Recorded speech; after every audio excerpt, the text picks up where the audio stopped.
Halo semuanya, apa kabar semuanya Bapak Ibu? Ketemu lagi dengan saya, sahabat Anda, Scott orang Indonesia. Saya tahu Bapak Ibu sudah merindukan mendengarkan sebuah kisah yang luar biasa. Nah, ya, kisah dongeng lah kira-kira gitu ya.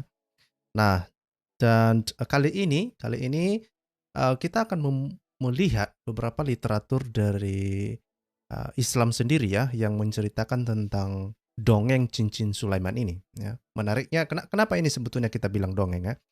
Tadi saya mengecek beberapa informasi mengenai mengenai kisah cincin Sulaiman ini. Ini sebetulnya sudah diketahui bahwa ini berkembang pada abad keempat ya sebetulnya, dan itu ada di dalam literatur-literatur Yahudi. Nah, kalau kita lihat nanti di website misalnya di sefaria.org, misalnya, itu juga disebutkan tentang kisah Sulaiman ini ya, yang memiliki cincin, yang punya kekuatan, ya, cincin sakti lah, cincin ajaib ya, yang dipercaya bisa melakukan sesuatu dan bahkan bisa untuk um, memerintah jin, memerintah setan untuk melakukan pembangunan, macam-macam lah ya, macam-macam. Dan ini sebetulnya nanti kita akan lihat paralelnya di dalam Al-Quran dan bagaimana para ulama menafsirkan ayat-ayat Al-Quran terkait dengan cincin ajaib Sulaiman ini ya. Dan kita akan melihatnya. Saya berharap nanti Muslim akan memberikan tanggapannya dengan ini dan kita lihat ya. Pertanyaannya sederhana. Pertanyaannya sederhana. Bagaimana kisah dongeng orang Yahudi ini bisa masuk di dalam Al-Quran dan dianggap sebagai wahyu dari Allah SWT? Kita akan lanjut setelah yang satu ini.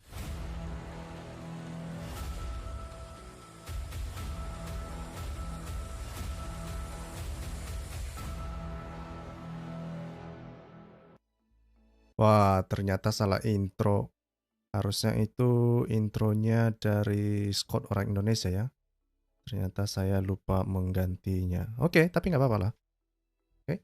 Nah, mari kita lihat ya. Mari kita lihat bersama-sama sebetulnya. Ini sudah uh, menjadi sebuah topik yang banyak dibicarakan, banyak dimuat di berbagai media massa. Ya. Ini saya tunjukkan deh kepada Bapak Ibu, misalnya kalau kita lihat di YouTube ya. Di YouTube begitu gencarnya orang ini, begitu gencarnya Muslim mengasih tahu informasi ini seakan-akan informasi ini adalah sebuah informasi yang benar ya. Mari kita lihat misalnya, ini adalah um, ini coba misalnya ya, Bapak Ibu bisa melihat di sini, ini sepenggal kisah Raja Salomo dan 72 iblis yang dikendalikannya ya. The Ring of Solomon ya, misteri cincin Nabi Sulaiman, dosa bla bla bla bla bla bla bla, semua tentang, dan banyak yang menontonnya. Ini bahkan ada yang menontonnya sampai 6,4 juta penonton. Coba bayangkan nggak itu? Itu artinya kisah ini sebetulnya sepertinya sudah memenuhi pikiran para Muslim. Ya, mereka mungkin percaya bahwa ini adalah sebuah kisah yang benar ya. Tapi nanti kalau kita lihat, ternyata dongeng, gitu ya. Nah, mari kita lihat, dan bukan hanya di YouTube ya. Kalau misalnya kita lihat juga di media-media massa misalnya. Ini coba misalnya di republika.co ya, misalnya ya. Juga diterbitkan ya, diterbitkan misalnya misteri cincin sakti Nabi Sulaiman menurut tradisi Yahudi ya, bla bla bla ya, untuk membenarkan kisahnya, untuk membenarkan kisah di dalam Al-Quran kan. Terus ini misalnya di dalam liputan 6 dikatakan kisah cincin Nabi Sulaiman yang hilang. Ngeri nih coy. Ngeri nih ya. Terus misalnya ini yang ada di dalam inews.id misalnya, kisah Nabi Sulaiman, kan? Kisah Nabi Sulaiman kehilangan cincin hingga kerajaan diambil setan. Nah, ngeri coy. Ngeri nih. Oke. Ini lagi ya, misalnya yang mana? Oke. Nah, tapi kisah ini sendiri sebetulnya ini kalau di dalam Al-Qur'an itu sebetulnya terkait dengan apa yang ada di dalam surah Sad ya. Kenapa ini terkait dengan surah Sad? Kita tahunya nanti dari tafsir-tafsir yang disampaikan atau diberikan oleh para ulama-ulama Islam ya. Ini secara khusus mulai dari ayat 34 sampai 40 ya. Nah, ini kalau saya baca misalnya, dan sesungguhnya kami telah menguji Sulaiman dan kami jadikan dia tergeletak di atas kursinya sebagai tubuh yang lemah karena sakit, kemudian ia bertaubat ya. Nah, nanti beberapa pendapat ulama sebetulnya apa sih alasannya Sulaiman ini bisa bertobat gitu ya. Kemudian dikatakan, ia berkata, ya Tuhanku, ampunilah aku dan anugerahkanlah kepadaku kerajaan yang tidak dimiliki oleh seorang jua pun sesudahku, sesungguhnya engkaulah yang maha pemberi. Kemudian kami tundukkan kepadanya angin yang berhembus dengan baik menurut kemana saja yang dikehendakinya. Nah, perhatikan ini ada frase yang 36 ini. Ya, di sini kita bisa lihat bahwa katanya Sulaiman ini diberikan kekuatan lah ya, diberikan keajaiban untuk mengatur-ngatur angin, kira-kira gitu ya. Untuk mengatur-ngatur angin, kemana angin berhembus ya, kemana saja dia mau, kira-kira gitu. Nah, terus di ayat 37, dan kami tundukkan pula kepadanya setan-setan, semuanya ahli bangunan dan penyelam. Ngerincoy. Ya, jadi Sulaiman memerintahkan setan untuk jadi ahli bangunan dan penyelam ya. 38, dan setan yang lain yang terikat dalam belenggu. Jadi baik itu yang tahanan maupun yang bukan tahanan, setan-setan itu diperintah oleh Sulaiman. Ngeri nih coy. Ngeri nih. 39 ya. Inilah anugerah kami, maka berikanlah kepada orang lain atau tahanlah untuk dirimu sendiri dengan tiada bertanggung jawab. 40 dibilang, dan sesungguhnya dia mempunyai kedudukan yang dekat pada sisi kami dan tempat kembali yang baik. Oke. Sebelum kita melihat tafsir para ulama, mari kita lihat dulu dari mana kisah-kisah ini sebetulnya ada ya. Kalau kita langsung saja lah ya, kita langsung saja misalnya misalnya ini ya, dari Sefaria lah misalnya. Bapak Ibu bisa melihat di situ itu Legend of the Zeus. Namanya aja udah legend ya, Legends of the Zeus ya. Ya, Bapak Ibu bisa melihat langsung di situ kan, kelihatan kan? Legend. Ini legend itu artinya ya legenda, dongeng ya. Namanya aja udah langsung dikasih dongeng, nggak ada pilihan lain, udah langsung dongeng ya. Nah, di dalam dongeng ini diceritakan bagaimana misalnya Sulaiman itu ya. Sulaiman itu memiliki sebuah cincin ajaib ya. Memiliki sebuah cincin ajaib ya. Ini misalnya kalau kita baca di sini. After some time Solomon received a letter from Adares, the king of Arabia. He begged the Jewish king to deliver his land from an evil spirit who was doing great mischief and who could not be caught and made harmless because he appeared in form of wind. Solomon gave his magic ring. Nah, ini coy, dia punya cincin ajaib and a leather bottle to one of his slave and send him into Arabia. Ngeri coy. Ya, ngeri nih ya, dikirimnya sampai ke Arabia sana coy. Ya, dan bla bla bla dan bla bla bla. Saya akan mencarikan terjemahannya sebentar. Saya carikan dulu terjemahannya ya sebentar. Oke.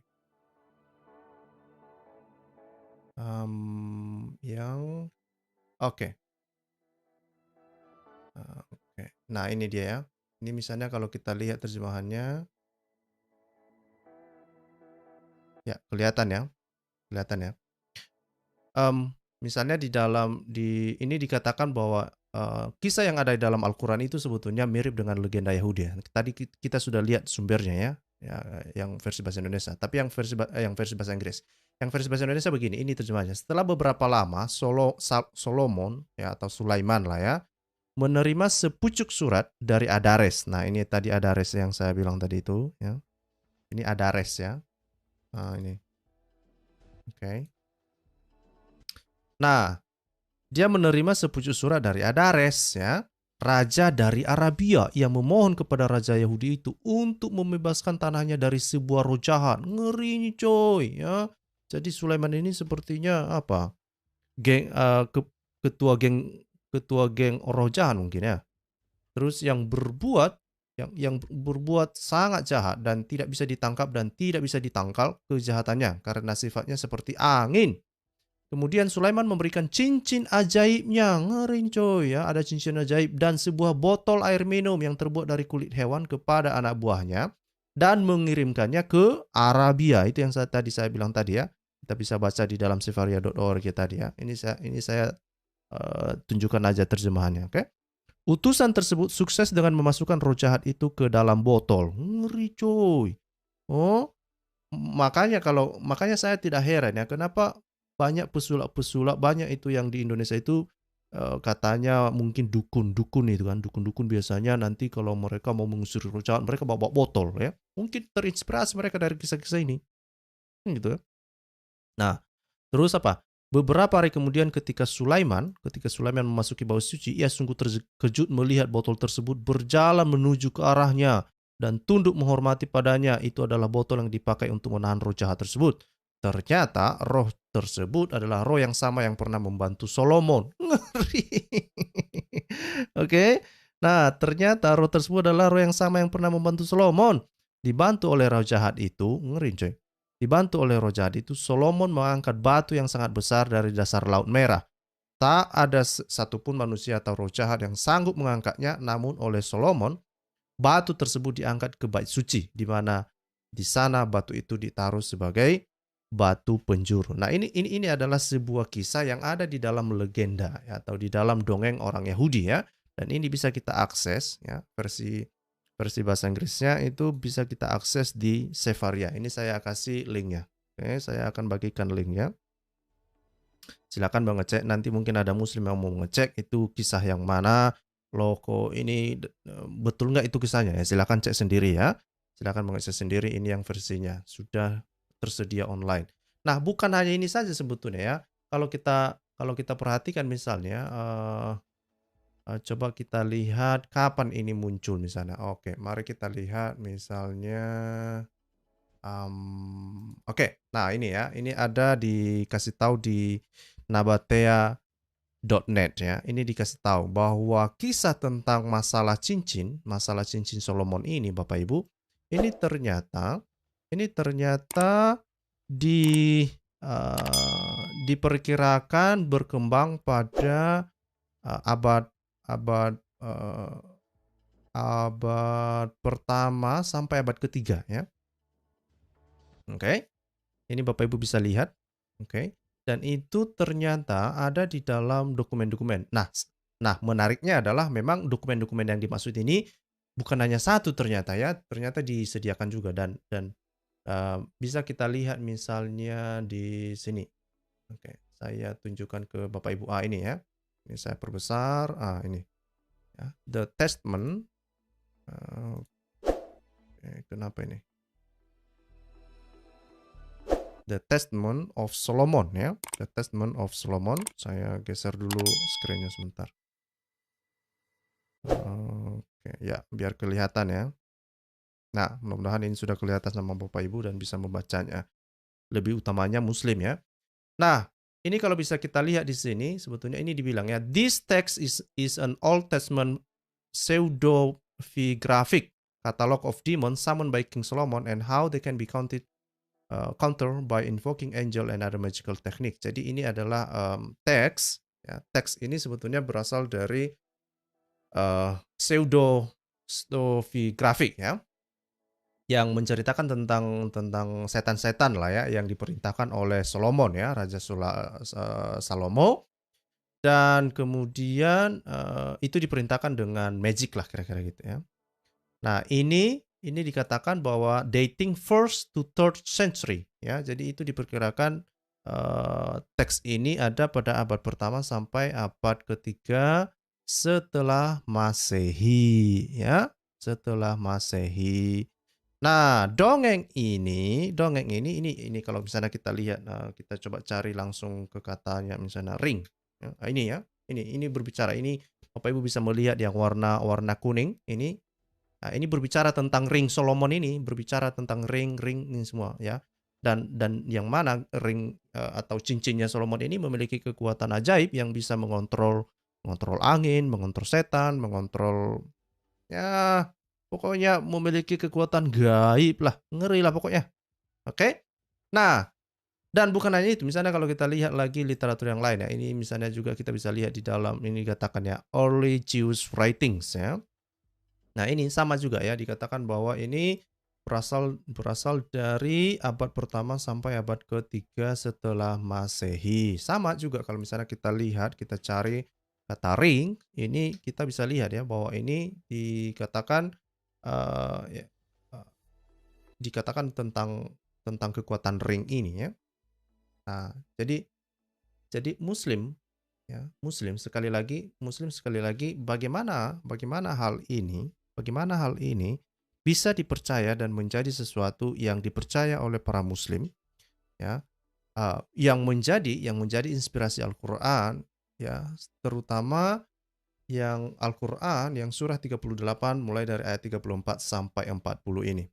Saya kurang tahu kenapa bisa seperti itu kalian mempercayainya. Kenapa kalian mempercayai dongeng orang Yahudi? Ada apa dengan kalian ini? Ya, ada apa dengan kalian ini? Ya. Kenapa kalian percaya dongeng? Ada apa? Kenapa kalian menganggap dongeng sebagai sesuatu wahyu dari Tuhan yang benar? Ya, memang Pak Dhani pernah ngomong ya, kalau sudah jadi masuk dalam Al-Quran, mau cerita apapun itu ya sudah dianggap jadi kebenaran. Nah, itu kalau sudah kayak gitu, ya saya juga tidak bisa ngapa-ngapain. Tapi tugasnya saya adalah membuka informasi seperti ini, menyampaikan kepada Muslim informasi-informasi seperti ini bahwa itu hanyalah sekedar dongeng, ya kan? Dongeng ya. Nah, mari kita lihat tafsir-tafsir para Muslim ya. Kita mulai dari tafsir yang terkenal lah misalnya ya. Kita mulai dari tafsir Ibnu Katsir ya. Ya. Dari mana kita bisa tahu ini tafsir Ibnu Katsir menceritakan tentang cincin ini? Nah, ini kita lihat baca bagaimana Ibnu Katsir menafsirkan ayat ini. Nah, sekali lagi Muslim, ya, perhatikan ketika kita merujuk sebuah ayat di dalam Al-Qur'anmu. Kita tidak mau menafsirkan sendiri-sendiri ya, tapi kita merujuk kepada tafsir-tafsir para ulamamu, gitu ya. Misalnya di dalam 38, oke, kita kembali ke belakang ya. Ini 34 ayat 40, coba kita sebelum itu. Oh, oke. Nah, ini ya. Mari kita baca. Ini adalah tafsirnya si Ibnu Katsir. Oke, tafsir Ibnu Katsir mulai dari ayat 34 sampai 40 dan dikatakan di sini mereka membicarakan dan bagaimana Ibnu Katsir menafsirkan ayat tersebut ya. Mari kita lihat sama-sama misalnya. Ini dikatakan oleh Ibnu Katsir. Pendapat yang sahih bahwa beliau meminta kepada Allah Ta'ala sebuah kerajaan yang tidak diberikan kepada manusia sesudahnya seperti kerajaan itu. Inilah makna yang jelas dan dalam ayat suci tersebut. Ya, Ibnu Katsir sebetulnya tidak membicarakan cincin di sini ya, tetapi dia hanya mengakui bahwa Sulaiman itu ya diberikan sebuah kerajaan lah kira-kira gitu ya, yang diterimanya dari Allah SWT ya. Nah, terus ini yang menarik di sini diceritakan. Untuk itu terdapat hadis-hadis sahih dari beberapa jalan yang berasal dari Rasulullah. Ini dari Rasulullah enjoy ya, dari Muhammad ini ya. Jadi kalau kamu Muslim nggak percaya kisah ini ya jangan salahkan saya, salahkan Muhammad karena Muhammad yang menceritakan ini. Diceritakan oleh Ibnu Katsir, Muhammad mengatakan atau menceritakan kisah-kisah seperti ini ya. Katakan apa? Ketika menafsirkan ayat ini, Imam Al-Bukhari meriwayatkan hadis dari Abu Hurairah bahwa Rasulullah bersabda. Nah ini Muhammad ini coy. Sungguh malam tadi ada ifrit coy. Nah, ifrit dan dari bangsa jin melompatiku atau kalimat sejenisnya untuk menggangguku dari sholat.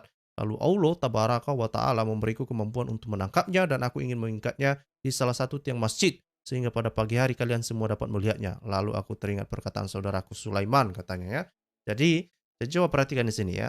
Jadi Muhammad mengaku-ngaku ini ya. Dia mengaku-ngaku bahwa suatu malam dia itu diganggu oleh jin ifrit ya. Jin ifrit itu adalah salah satu jin terkuat di dalam Islam ya. Mereka percaya demikian. Oke. Nah, terus ketika dia diganggu oleh jin ifrit pada malam hari, sebetulnya dia sudah memiliki kekuatan diberikan oleh Allah SWT dan dia sebetulnya mampu untuk mengikat jin ifrit ini. Masalahnya adalah sepertinya dia tidak sempat mengikatnya ya. Ya namanya dia ngaku-ngaku lah ya kan. Dia bilang alasannya kenapa dia nggak sempat mengikat. Dia bilang ya karena dia teringat sama Sulaiman katanya ya. Sulaiman bilang begini, ya Robku ampunilah aku dan anugerahkanlah kepadaku kerajaan yang tidak dimiliki oleh seorang pun sesudahku. Raub berkata lalu dia dikembalikan ke dalam keadaan hina ya. Jadi Muhammad melepaskan jin ifrit ini ya. Tidak jadi diikatnya ya, dan itulah kenapa orang-orang pada pagi hari tidak bisa melihat jin ifrit yang diikat oleh Muhammad. Ngeri nggak itu? Ngeri coy. Ngeri coy, ya. Nabi mengikat jin coy, ngeri coy, ya.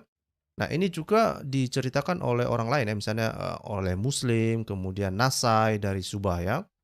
Nah, terus dibilangnya di sini misalnya dari Imam Ahmad meriwayatkan dari Abu Ahmad dari Maisyarah ya bla bla bla bla bla bla. Aku melihat Atta bin Yazid Al-Laitsi berdiri dalam keadaan sholat lalu aku berjalan melewatinya dan dia pun menghalangiku. Nah, ini jin yang tadi itu ya. Kemudian berkata Abu Sa'id dan Al-Khudri bercerita kepada aku bahwa Rasulullah berdiri melaksanakan subuh sholat subuh sedangkan dia berada di belakangnya. Beliau membaca satu surat dan terganggu dalam bacaannya. Ketika beliau menyelesaikan sholatnya, beliau bersabda bla bla bla bla bla bla ya.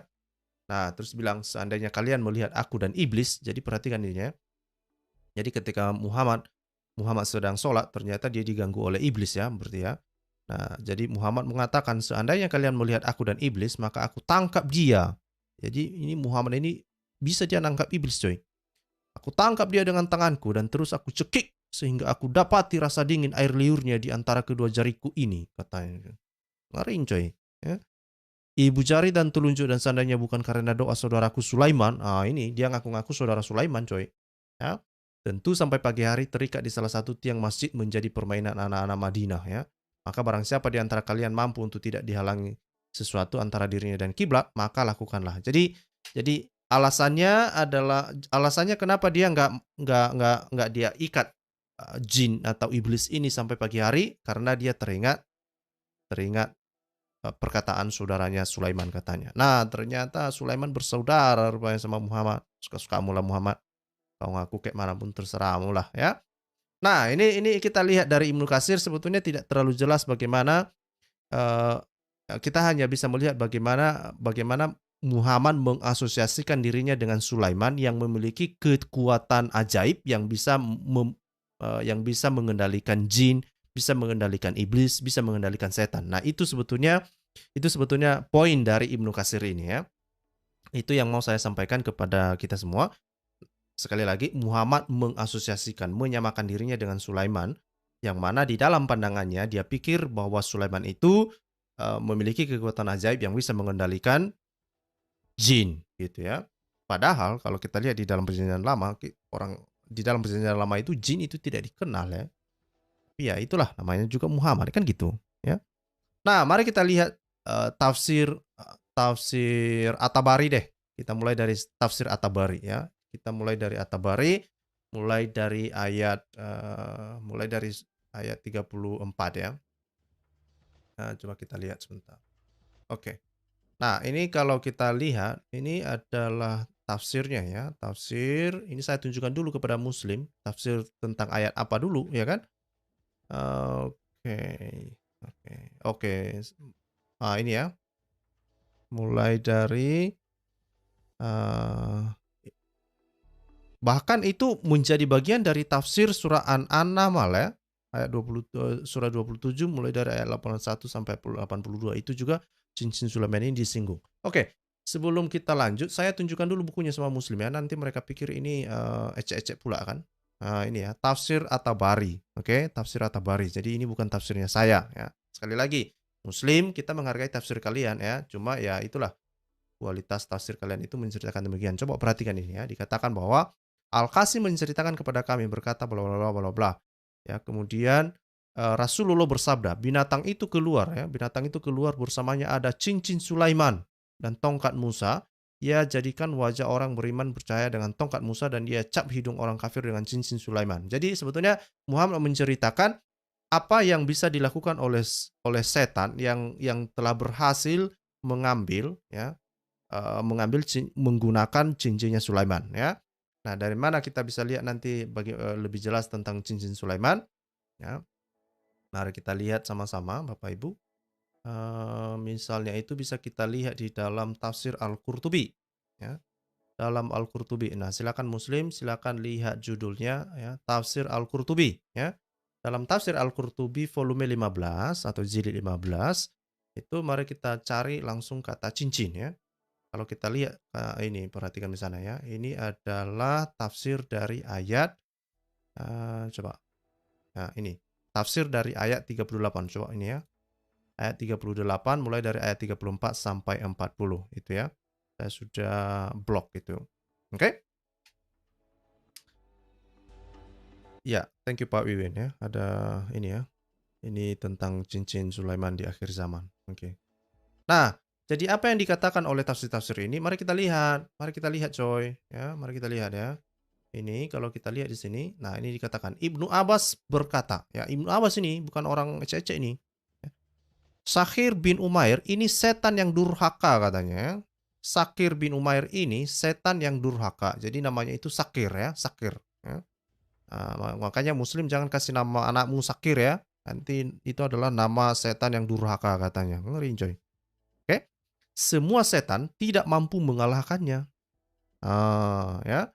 Terus pada sebuah kesempatan Sakir bin Umair berhasil mencuri cincin Sulaiman AS. Jadi ini berbicara tentang cincin. Ya, sama seperti yang ada di dalam dongeng orang Yahudi tadi. Ini berbicara tentang cincin Sulaiman. Oke? Jadi Muslim tidak bisa bilang itu doif, itu nggak benar itu. Ini ulamamu menerjemahkannya demikian, ulamamu menafsirkan demikian ya.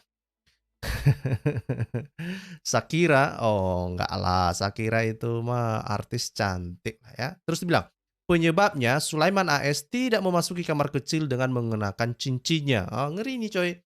Ya, itu alasannya. Jadi ketika Sulaiman mau masuk kamar mandi, dia lepaskan cincinnya dulu. Makanya cincin itu bisa dicuri oleh si jin itu ya, cincinnya, si Sakir dicuri oleh si Sakir ini ya.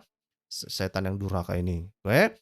Nah, saat Sulaiman AS berada di kamar kecil, Sakir bin Umair datang mencuri cincinnya yang berada pada genggaman salah seorang istrinya yang bernama Al-Aminiyah ya. Demikian yang dikatakan Sahir bin Hausab ya. Nah, ini menarik ini coy. Ya, ini menarik nih. Ya. Ibnu Abbas ya, ini ngeri nih, kisah-kisah Muslim ini ngeri nih. Kisah-kisah dalam Islam ini ngeri. Ibnu Abbas dan Ibnu Jubair berkata, nama istrinya tersebut adalah Jaradah. Ini perhatikan coy, selama 40 hari Sakir, jadi setan itu selama 40 hari menguasai kerajaan Sulaiman. Ngeri ya. 40 hari coy. Kenapa 40 hari? Saya nggak tahu. Sementara Sulaiman AS melarikan diri. Jadi Sulaiman nggak ada di istananya. Hingga akhirnya Alu SWT mengembalikan cincin dan kerajaannya kepadanya. Ya kan? Coba perhatikan, 40 hari, 40 hari, ya nggak ada yang tahu bahwa itu bukan Sulaiman. Ternyata itu hanyalah si Sakir ya. Dia telah mengambil cincin Sulaiman. Nah ini makin ngeri ini kisahnya nanti. Kita lihat di sini. Sa'id bin Al-Musayyib berkata, Sulaiman telah menyimpan cincinnya di bawah kasurnya. Setan mencurinya dari bawahnya. Nah yang mana yang betul ini saya nggak tahu. Tadi dibilang dari tangannya istrinya Sulaiman. Terus ada lagi pendapat dibilang itu di bawah kasurnya. Suka-suka mula ya kan. Namanya juga tafsir Islam. Mau bilang apa kita? Ya kan?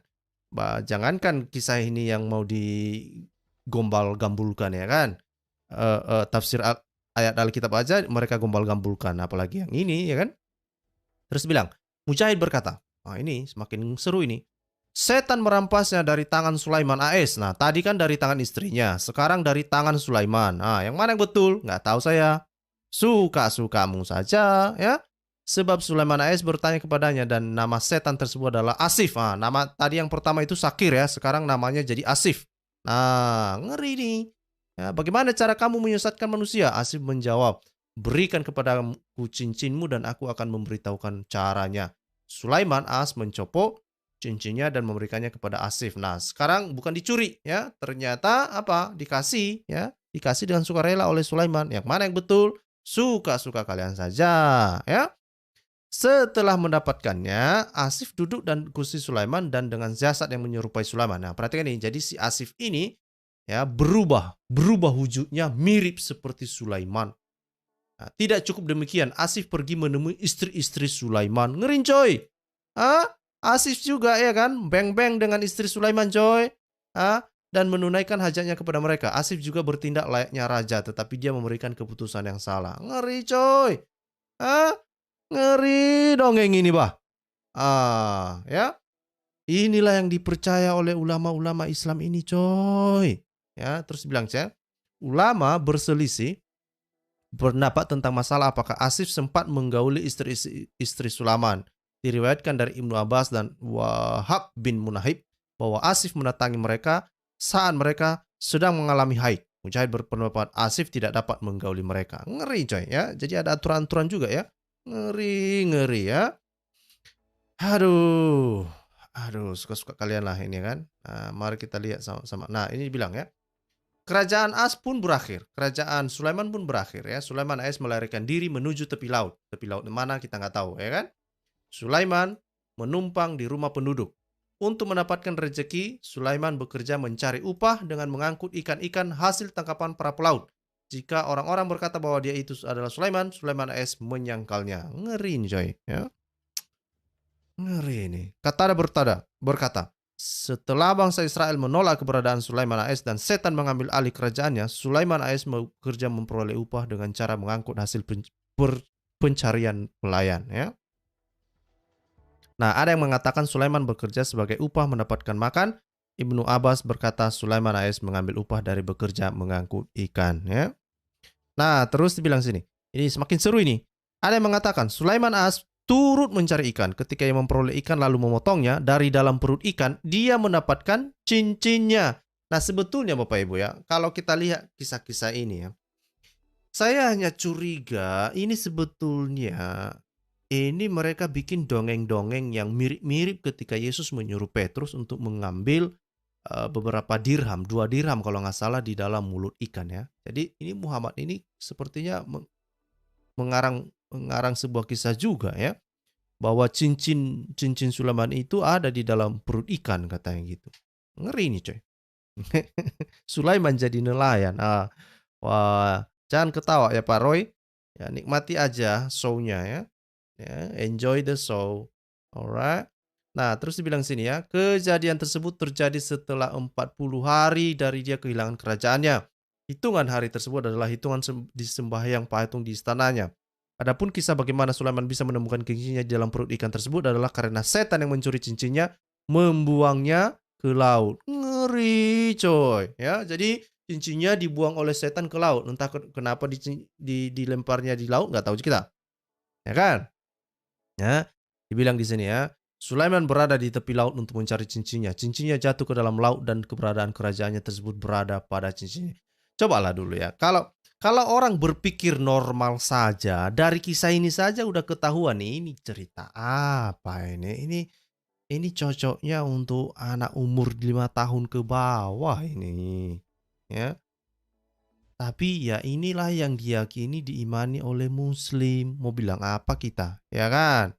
Mau bilang apa kita? Oke. Nah, terus ini lagi dibilang Yahya ini. Yahya ngomong ini. Yahya bin Abi Amar, Asi Saibani melewatkan bahwa Sulaiman As menemukan cincinnya di Astakalan. Nah, Astakalan coy.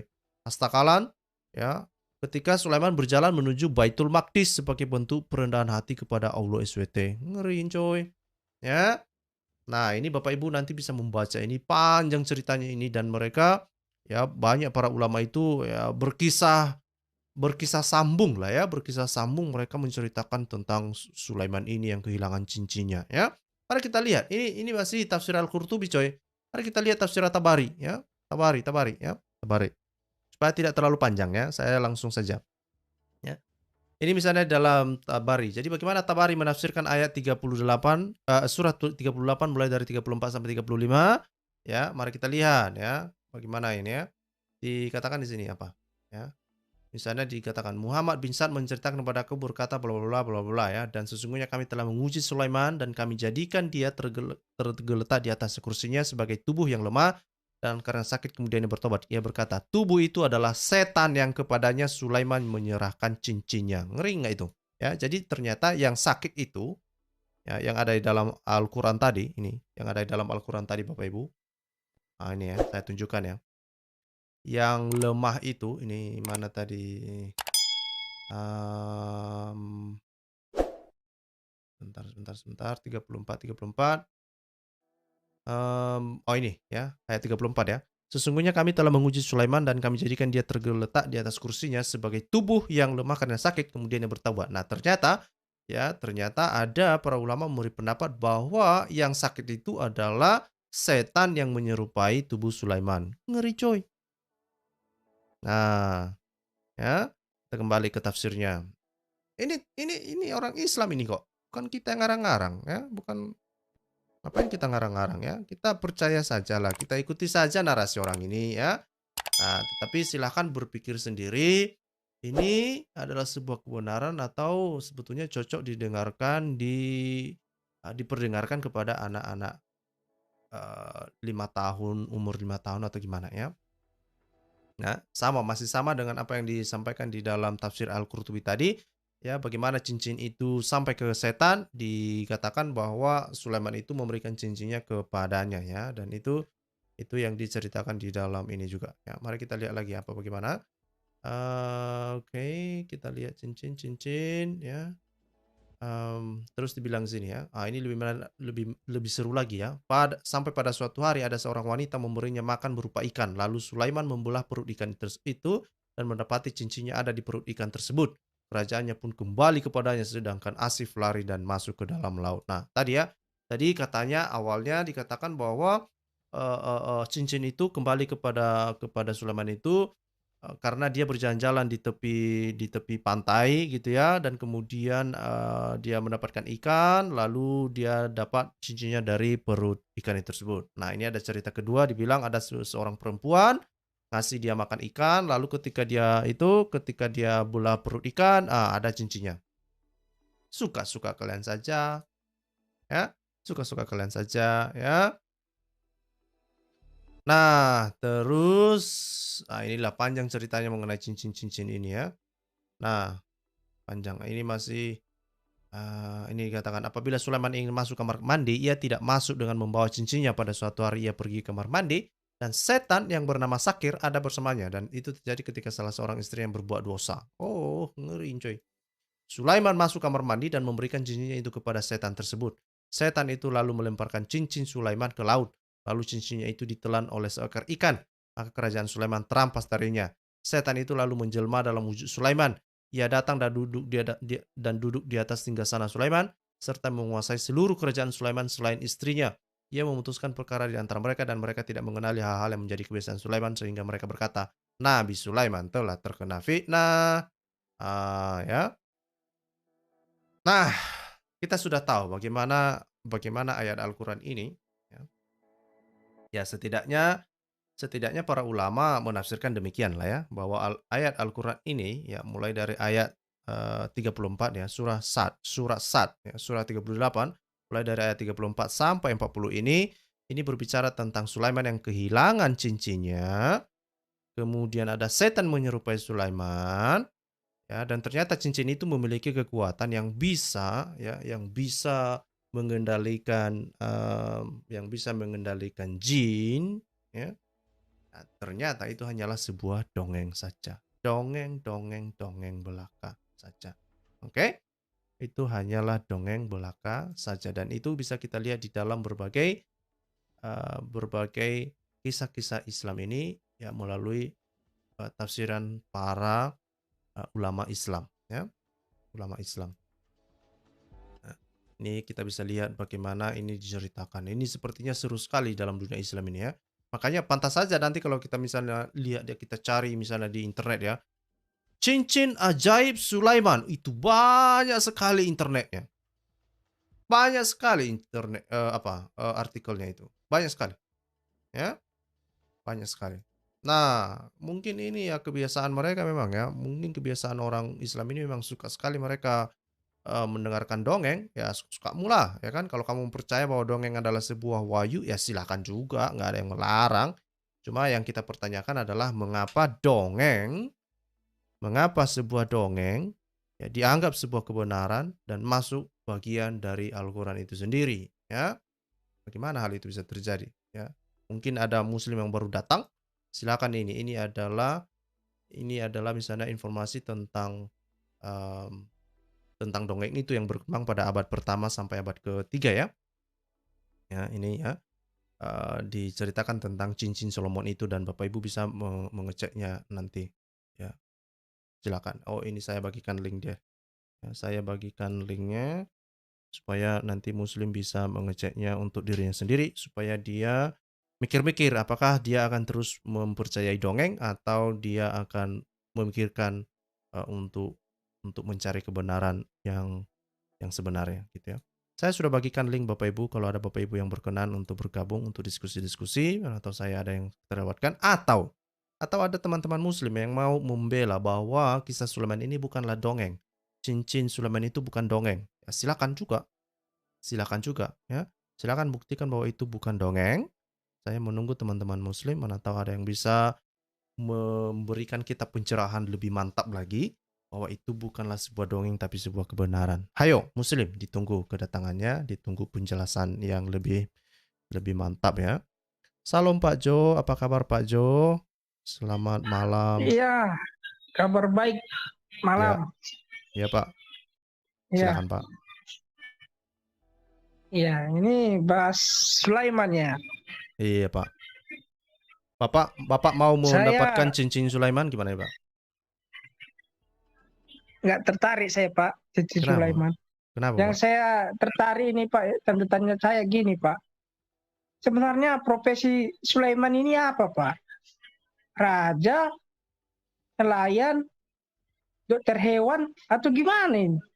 Dia jadi nelayan setelah dia Penasaran kehilangan saya. cincinnya Pak. Bah, segitu ya. Jadi Iya. gara-gara cincin itu jadi nelayan dia.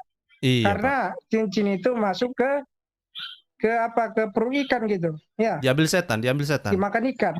Diambil setan dulu. Oh, iya, tapi ujungnya kan Dilempar ke dimakan laut. ikan juga kan. Iya, Iya. dimakan ikan kan. Iya Pak. Oh, kenapa nggak sekalian di apa aja di perut Aisyah gitu, dimakan Aisyah gitu. Nggak tahu Pak. Masa cincin Tapi dimakan gitu. dari sekian jutaan miliaran ikan di laut Pak, langsung ketemu dia datang ikan itu ke Sulaiman Pak, ngasih cincinnya Pak. Ya itu Pak. Nah, Itu itu. cerita benaran loh Pak. Benar ini Pak. Aduh, percayalah Pak. Iya, cuma saya bingung. Si Sulaiman ini sebenarnya profesinya apa? Raja, apa tukang tukang sihir, dokter hewan. Kan saya dengar Sulaiman bisa juga bicara sama semut kan? Ya kan? Bisa Pak. Bisa. Nah, itu. Sebenarnya Sulaiman yang mana ini? Sulaiman Traore kah? Pemain bola itu atau gimana? Bicara sama semut, bicara sama hudhud, bicara sama jin. Percayalah Pak. Aduh, gimana ini Bapak ini?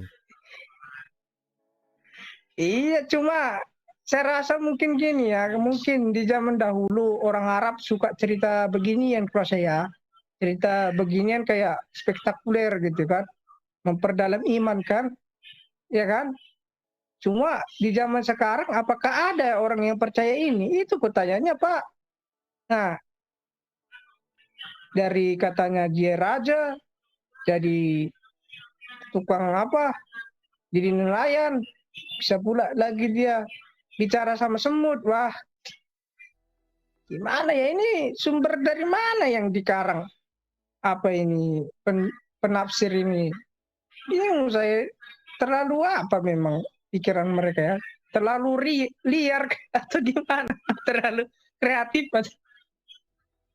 Sumbernya dari mana dia ngambil itu si Sulaiman ini?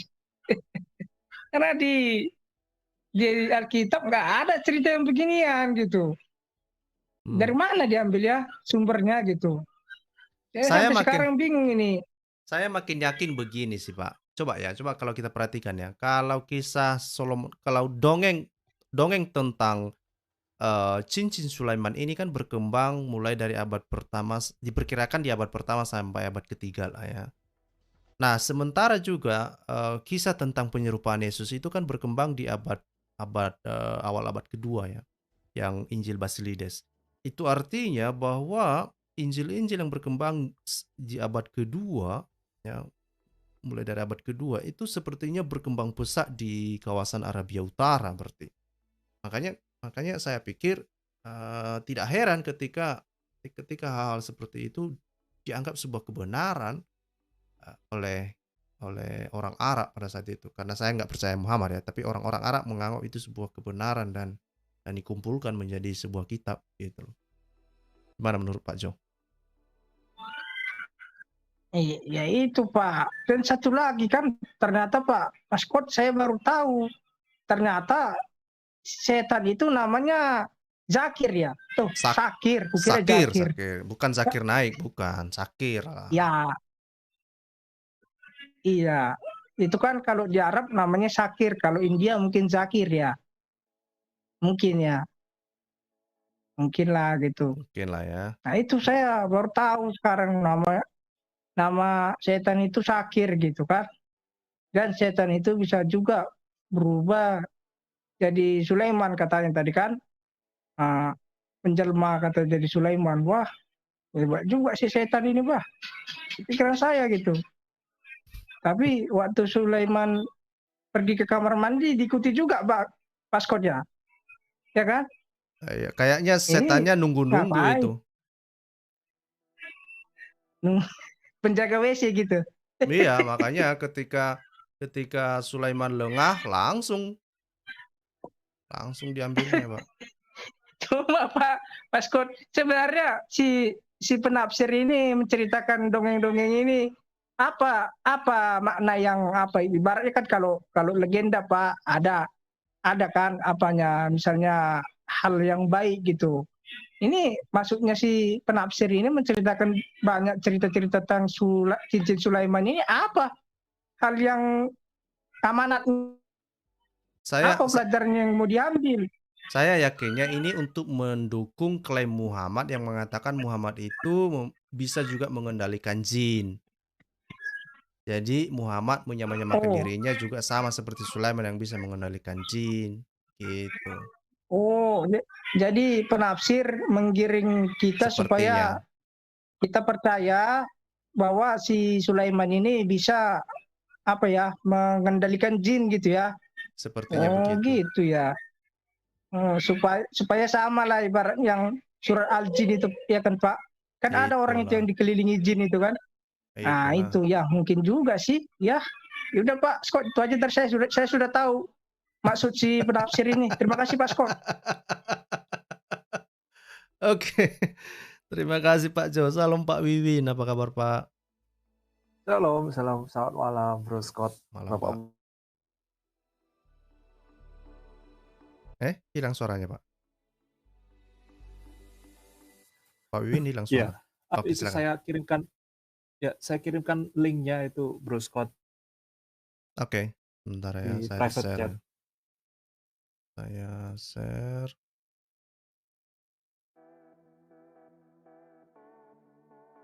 Ini ya. Ya, kita mengenai ya. Ya, silakan Pak. Ada pertanyaan sebenarnya terkait dongeng-dongeng yang disampaikan oleh Muhammad sebenarnya kan. Jadi zaman saat itu pun orang-orang sudah mempertanyakan ini bukan cerita baru lagi gitu. Kami sudah pernah dengar cerita-cerita dongeng ini gitu kan. Ini mereka mempertanyakan kalau memang benar itu wahyu dari Allah SWT gitu ya. Kenapa ceritanya cerita dongeng kan begitu?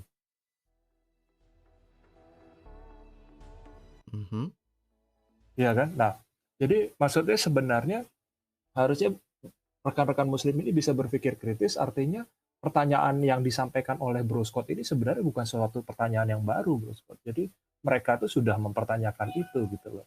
Hanya saja mereka kan ya itu tadi lah istilahnya di bawah di bawah pengaruh Muhammad saat itu begitu ya. Jadi ya tidak ada yang berani mempertanyakan lebih jauh begitu kan, apalagi ketika kekuasaannya Muhammad sudah mulai membesar gitu ya, nah itu sudah semakin tidak dipertanyakan gitu kan.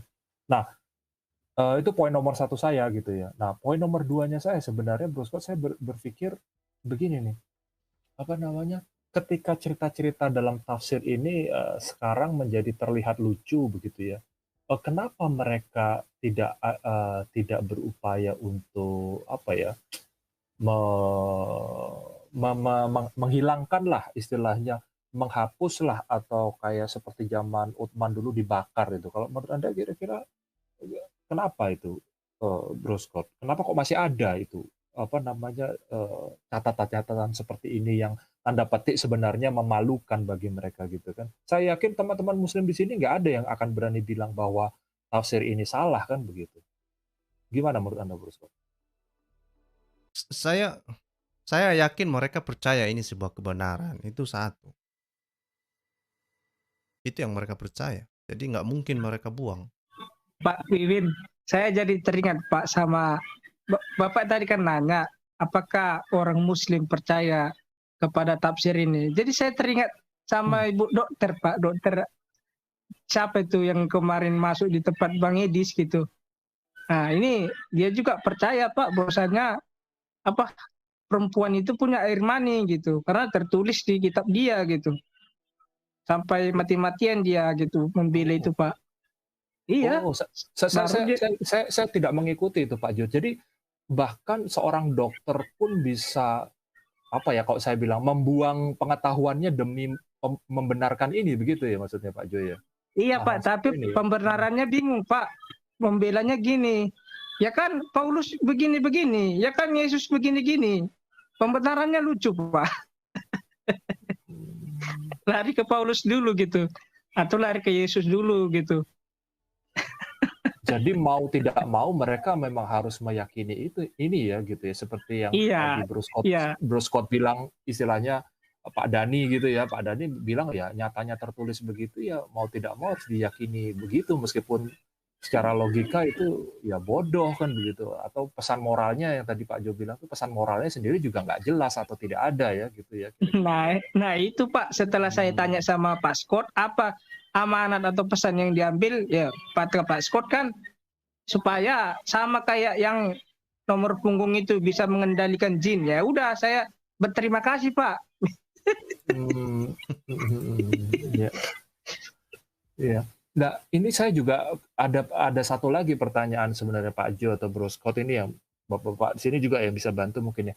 Kenapa yang dijadikan referensinya ini kira-kira Sulaiman begitu Pak Jo, Bro Scott? Kenapa kok tidak ya Musa lah mungkin ya? Musa juga sudah ada sih ya ceritanya ya memang ya. Ya, ada juga sih ya. Tapi saya tertariknya kenapa spesifik sesuatu yang sifatnya ke arah gaib begitu ya, itu tadi mengenai jin lah, mengenai bicara dengan binatang lah dan lain sebagainya, itu arahnya ke Sulaiman gitu. Apakah ada pertimbangan khusus gitu, Pak Bro Scott? Kalau saya justru melihatnya itu bukan salahnya mereka Pak, tapi itu kan kisah itu kan sudah ada sebelumnya, sudah ada di abad pertama kan, abad pertama, abad ketiga kan. Nah, harusnya kita menelusuri kenapa dongeng tersebut ada atau kenapa kisah tersebut ada di dalam dongeng-dongeng orang Yahudi kan. Ya, cuman itu tadi kok spesifik sekali sepertinya Sulaiman begitu ya, ada apa gitu ya, saya juga jadinya agak bertanya-tanya gitu, siapa tahu Anda punya sedikit referensi terkait itu. Oke, ini sama pertanyaan terakhir, mungkin bisa dibantu sama Pak Jo nih Pak Jo. Kalau ceritanya tadi itu ikannya itu makan cincin gitu ya, dan penguasa cincin itu bisa menguasai jin gitu ya, berarti apakah kira-kira waktu cincin itu dimakan ikan itu artinya jin-jin itu dikuasai sama ikannya? Wah, gimana tuh Pak Jo? Mana lagi tuh ya? Mana lagi cerita itu Pak Jo? Nah itu Pak. Jinnya dikuasai ikan gitu ya Pak? Mungkin jadi begini Pak, ikannya jadi avatar mungkin, atau ikannya jadi Sulaiman gitu. Bisa apa mengendalikan jin. Tapi sebenarnya ya yang saya baca kemarin itu jin dan setan itu dari asalnya dari Iran antara Suria. Saya baca kemarin di hadis juga. Jin sama setan itu dari asalnya Iran dengan Suria. Mereka dari situ asalnya. Itulah kitab-kitab dongeng yang kita baca-baca. Ya. Tapi kalau kita lihat ya Bapak-bapak ya, cerita-cerita mengenai jin atau kekuatan-kekuatan gaib seperti ini itu juga berkembang di budayanya kita ya, Pak, Nusantara kan Pak ya. Kalau kita lihat cerita mengenai bagaimana Sulaiman bisa menguasai bukan armada, tentara jin begitulah, jin dengan kekuatan-kekuatan yang sakti-sakti begitulah. Kita kan juga ada cerita mengenai Bandung Bondowoso itu Candi Prambanan, ya kan? Ya, itu kan juga konon ya, karena dongeng kan, konon dibangun dengan bantuan jin kan begitu. Tapi itu tetap aja itu hanya sebuah dongeng kan? Betul sekali. Nah, poin saya ada di sana sebenarnya. Jadi memang ya itu tadi, karena itu dongeng gitu ya kan. Jadi kayaknya ya, atau istilahnya sekarang terkenal dengan istilah apa ya, cerita rakyat begitu ya. Jadi mungkin itu memang sesuatu yang apa ya, ya dongeng. Ya apalagi bahasanya. Ya. Dari saya begitu dulu mungkin, Bro Scott, silakan. Rekan-rekan yang lain silakan. Salam Pak kasih setiamu, terima kasih Pak Wiwin. Salam Pak kasih setiamu, apa kabar Pak? Shalom, apa kabar Pak Scott? Kembali lagi ke nama. Silakan Pak, silakan Pak.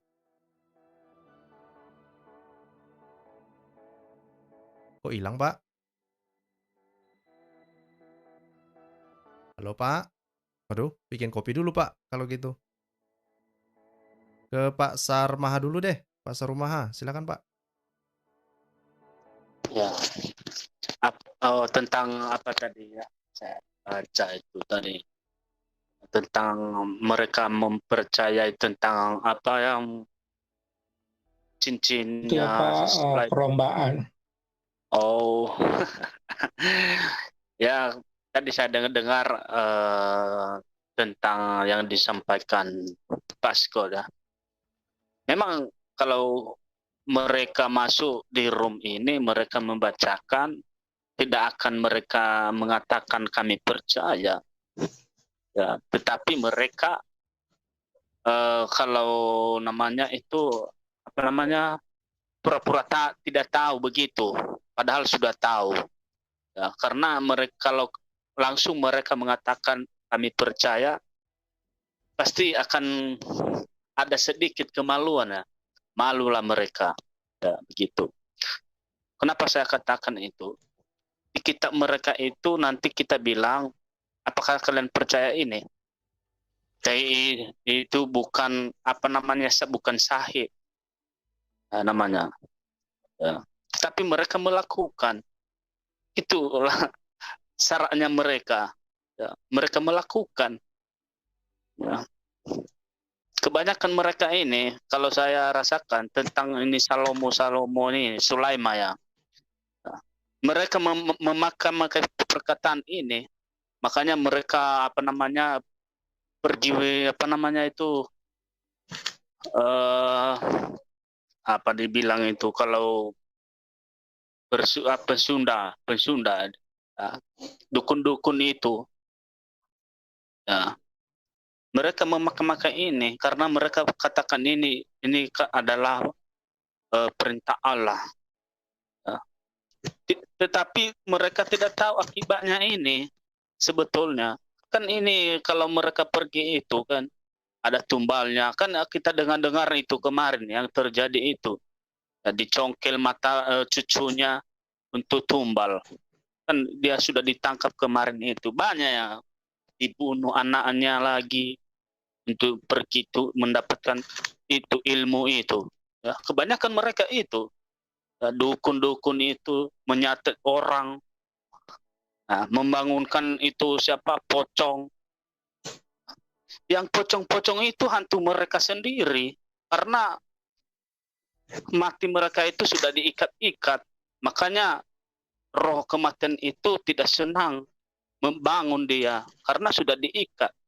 Ya, contoh, coba saja kita kalau sudah ditangkap orang, sudah diikat semua, kaki, tengah, leher, apakah senang? Tidak kan? Begitu juga orang mati, ya, tidak bebas.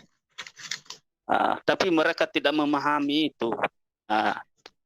Makanya muncul-muncul pocong itu di tiap-tiap malam. Ya, begitu. Makanya kalau mereka mengatakan sama kita, kenapa orang Kristen kalau mati dikasih peti, dikasih baju yang baik-baik, yang mahal-mahal. Ya, kami Kristen memberikan itu karena sudah selesai ya kebahagiaannya. Jadi senang dia pergi di alam gaib. Nah, tetapi kalau mereka mana ada seperti itu, malahan diikat-ikat habis-habis. Makanya roh-roh mereka itu tidak senang. Coba seperti yang dikatakan tadi, ya dia sholat diganggu oleh ifrit jin.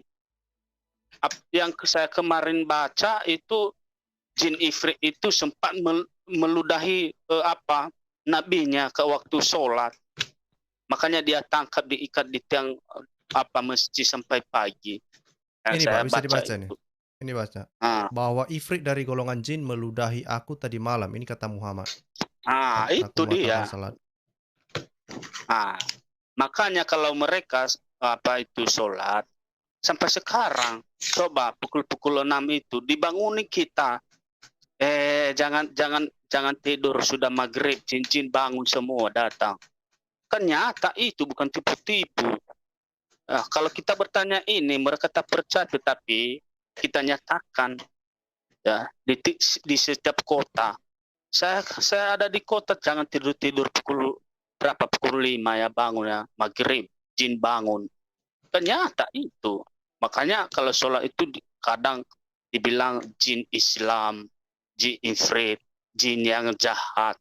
Ada yang macam bentuk anjing, ada yang terbang ke langit mencuri berita Allah, macam-macam. Kalau saya rasakan ini, kalau orang yang menceritakan itu, saya tak percaya.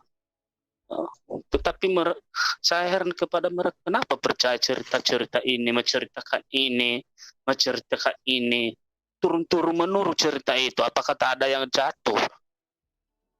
Dari antara huruf itu ada yang jatuh lah, cerita dari awal sampai di bawah. Jatuh satu huruf. Tak mungkin selengkapnya. Makanya ditambah-tambah dalam kurung. Ya, di dalam kurung itu karena hurufnya yang cerita dari awal sampai bawah sudah jatuh. Makanya ditambahi. Gitu Pasko. Betul yang saya katakan ini tadi Pasko. Sempat diludahinya. Itu dibaca Pak. Muhammad ngakui. Mungkin. Iya. Oke, terima kasih penjelasan yang sangat panjang. Iya. Ascot, apa bisa masih saya lanjutkan apa bagaimana? Oke, kembali ke Pak Kasih. Ya, lanjutkan Pak. Oke, terima kasih ya. Begini Bapak-Bapak, saya mau bertanya sama Pak Jo dulu ya. Ini kayaknya Pak Jo pernah Islam ya? Pernah jadi Muslim? Amit-amit Pak. Amit-amit. Belum. Amit-amit. Amit-amit, oke. Soalnya saya pernah jadi Muslim gitu loh ya. Jadi sebelumnya saya percaya apapun yang dikatakan siapapun, apalagi ustadz saya percaya. Apalagi waktu saya jadi Muslim, saya penggemar batu akik. Saya percaya batu itu membuat ada kekuatan ya. Nah, saya bilang setiap orang Muslim mereka maunya instan, gitu Pak. Nggak peduli entah itu apa, jalan apa yang ditempuh, maunya instan menjadi kaya. Oke, mau bunuh anaknya, mau apa, tumbal apa segala, mereka nggak peduli, yang penting gue kaya. Gitu. Ikat ceritanya cuma yang itu, kanibal. Nah, dia itu pengen kaya. Apapun ditempuh sama dia, mau makan manusia juga, ayo. Memang begitu, Bapak. Tunggu Pak. Tunggu tadi, oke, ya. Jadi, kalau umat Muslim percaya, ya mereka memang begitu. Benar apa kata Bapak. Tapi kalau umat kita, yang udah mengikuti Tuhan Yesus, nggak bakalan percaya. Nggak bakalan. Gitu loh. Jadi saya bilang, gitu. Jadi, ya, waktu saya di sana, saya pernah ketemu sebuah benda. Saya pikir ikan asin ya. Nggak taunya itu batu. Sampai saya jilat. Wih, keras sekali saya batu gitu. Ya udah saya bikin. Nah, nggak tahu apa, tukang batu itu benar atau enggak. Dia bilang, wah ini kamu beruntung ini. Nah, kenapa? Ini batu akik Sulaiman. Wih, mantap. Emang warnanya bagus lah ya. Itu. Ya udah bikinin aja gitu ya. Lumayan gede kalau misalnya dapat 2 ya. Ya udah bagi situ nggak apa-apa lah, ambil aja situ tapi gratis gitu kan. Oh ya udah nggak apa-apa, dibikinlah 2. Nih mau pilih yang mana? Oh yang ini saya bilang. Oke, ya udah. Kira gratis kan. Itu. Nah, saking dia bilang, ya saya tunjukin sama teman-teman, ini batu apa ini? Oh, Sulaiman nih, Sulaiman, semuanya bilang Sulaiman. Nah, saya kan orangnya, biarpun saya di sana, saya pengen tahu apa sih kegunaannya gitu loh. Ya, apa nih kegunaannya? Oh, ini begini lah, begini. Oh, ya udah. Orang kalau mungkin kalau satu orang aja bicara saya nggak percaya, tapi udah setiap Muslim ngomongnya begitu gitu loh. Yang artinya mereka percaya batu itu adalah mempunyai kekuatan gitu. Apalagi saya bilang saya nemu. Emang sih saya nemu di depan rumah gitu. Nah, artinya ya saya bilang waktu saya di sana saya percaya batu itu punya kekuatan. Tapi kalau saya kan udah berubah. Saya nggak percaya lagi itu batu. Saya buang. Jadi kita nggak apa namanya ya untuk menjelaskan semua apa yang di dalam kitab mereka, hadis mereka. Ini salah, itu salah. Mereka nggak peduli. Mereka nggak mau mendengar semua omongan kita. Apapun yang kita jelaskan dari A sampai Z, Z ke A, mulut kita berbusa-busa. Mereka nggak bakalan mau mengerti, nggak mau mendengar. Gitu loh. Masa bodoh lo mau ngomong apa? Lo kafir, lo nggak tahu agama gue. Gitu loh. Ini nggak masuk akal, terserah gue. Kalau dia begitu gimana? Walau walam. Lo mau ngomong apa juga. Itu apalagi sekarang mereka tuh telah sedikit-sedikit play victim. Sedikit-sedikit play victim. Ya.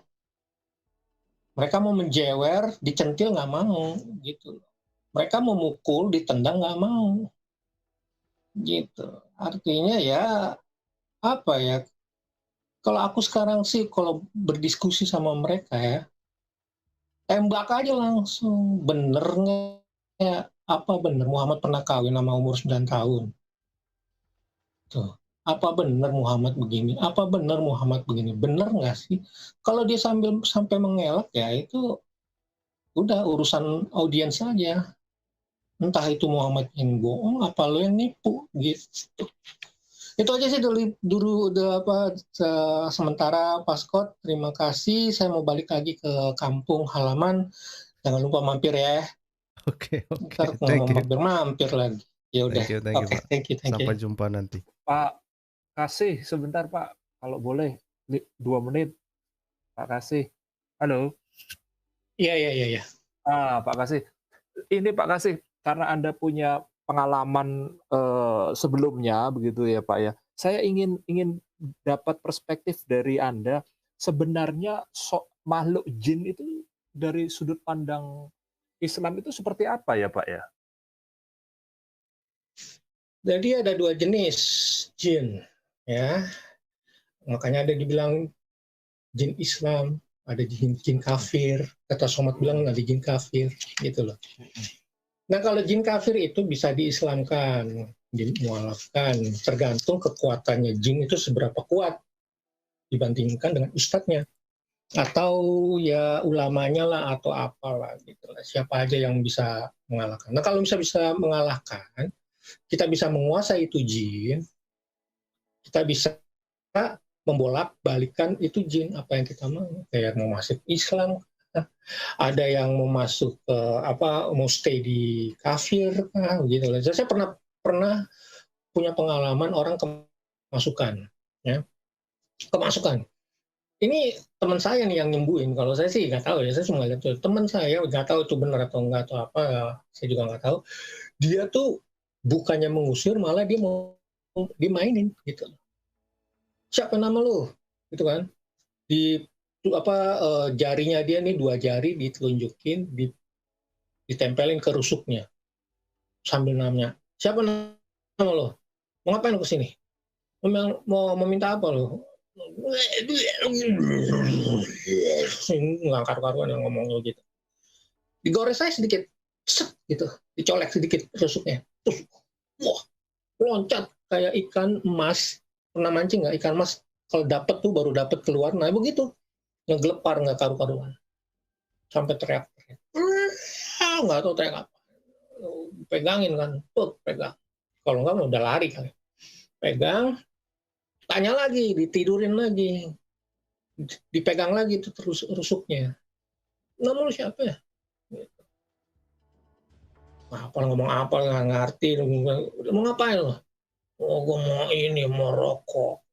Wah, mau rokok. Ya udah nih gue banyak rokok. Lu mau ngerokok? Ya udah, nih isap. Kasih isap. Karena ya, lu mau keluar atau enggak gitu.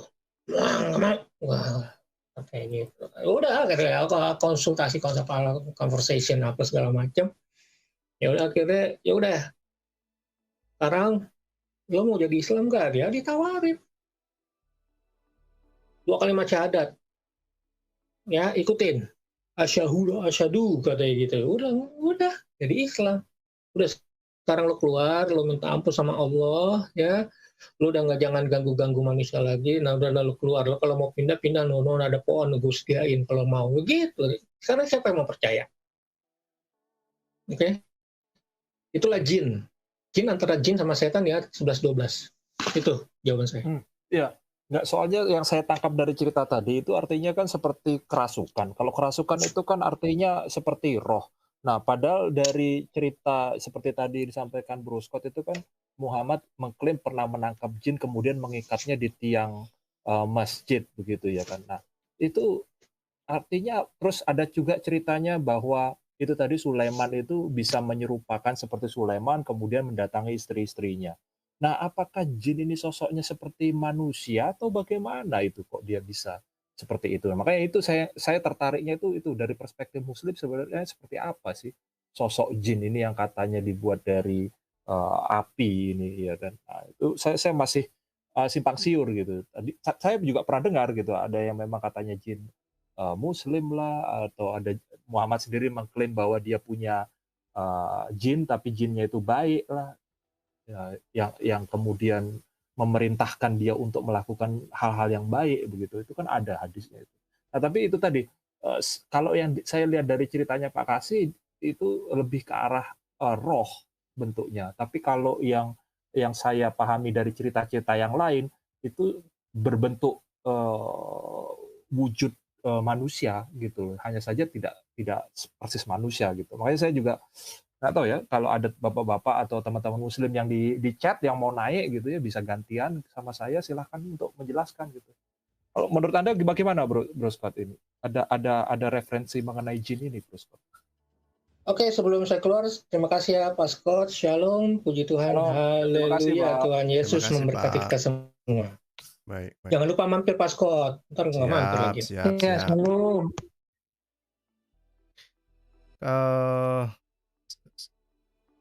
Kalau di dalam kekristenan ya, jin itu tidak dikenal. Sekalipun sebetulnya di dalam terjemahan LAI itu ada dimuat tentang jin, tapi itu terjemahan yang tidak tepat. Hanya di dalam dunia Islam itu sebetulnya jin ini dikenal. Nah, sebetulnya kalau kita lihat sejarah, justru jin ini adalah hanya sebuah mitologi yang berkembang di Afrika Utara, ke Mesir, sampai ke Irak. Ya. Itu hanya sebuah mitos. Saya pernah membahasnya. Nah, tetapi lucunya itu adalah dipercaya oleh Islam ya, dipercaya oleh Muslim dan masuk sebagai bagian dari kitab sucinya. Nah, ini memang menarik. Dan apapun ceritanya sebetulnya, kalaupun itu jin, tetap saja tidak seperti pemahaman kita terhadap Muslim ya. Muslim menganggapnya itu jin itu sama seperti yang diceritakan oleh Muhammad lah, bisa diikat. Itu artinya kan fisik ya. Berwujud. Iya, ada wujudnya yang mungkin bisa diraba. Bahkan Muhammad merasakan air liurnya kan, dia diludahi kan. Itu artinya jin itu ada air ludahnya, fisik, ada fisikalnya. Nah, kita tidak percaya demikian ya. Itu hanya di dalam dunia Islam saja. Ya. Itu hanya di dalam dunia Islam saja. Jadi ya namanya mereka itu Scott, namanya hal itu yang saya dipercaya. Gimana? tertarik tadi kata Pak Scott. Saya Iya. tertarik tadi sama Pak Kasih bilang kalau jin itu kan terbagi atas dua, bisa yang kafir sama yang muslim. Nah, di dalam pikiran saya begini, Pak Scott. Ya lebih baik muslim kan semua ini lebih baik mualafkan aja jin-jin yang ada di dunia ini kan. Banyak pahala kalian gitu. Daripada orang Kristen nggak bisa jadi mualafkan, udah jin aja mualafkan. Enggak lah, kan mereka juga percaya Cuma kan. masalahnya Pak Scott, nanti Gimana? yang sunat jin, Pak Scott, yang sunat jinnya siapa? Si Madia atau Dani nih yang sunat jin? Bingung lah. Enggak lah, kalau apa Muslim kan setahu saya ya, Muslim kan mereka percaya bahwa dunia jin itu juga sama seperti dunia manusia. Sama. Nah, mereka juga punya nabi gitu. Nah, menariknya adalah di dalam surganya, di dalam jannah nanti ada jin. Surganya, jannahnya manusia ada jin. Nah, itu Iya, yang menarik. Itu yang menarik. mereka juga melayani bidadari, jin sama manusia sama di surganya. Saya baca kemarin. Sama. Nah, itu. Itulah.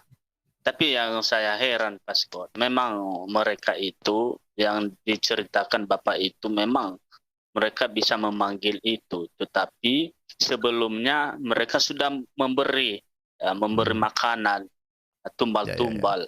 Ya, mereka bisa percaya itulah Pak. Itu urusan itulah. mereka. Kita lanjut dulu ya ke Pak. Kita lanjut dulu sama yang lain ya Pak. Banyak kali yang antri. Silakan. Salam Pak Bata Analyzer. Apa kabar Bapak? Selamat pagi. Wah, udah pagi nih ya Pak? Iya Pak, udah 12.14 di sini. 12.14. Oke, di sini masih 23.14. Oh. Oke, terima kasih Pak. Shalom semuanya.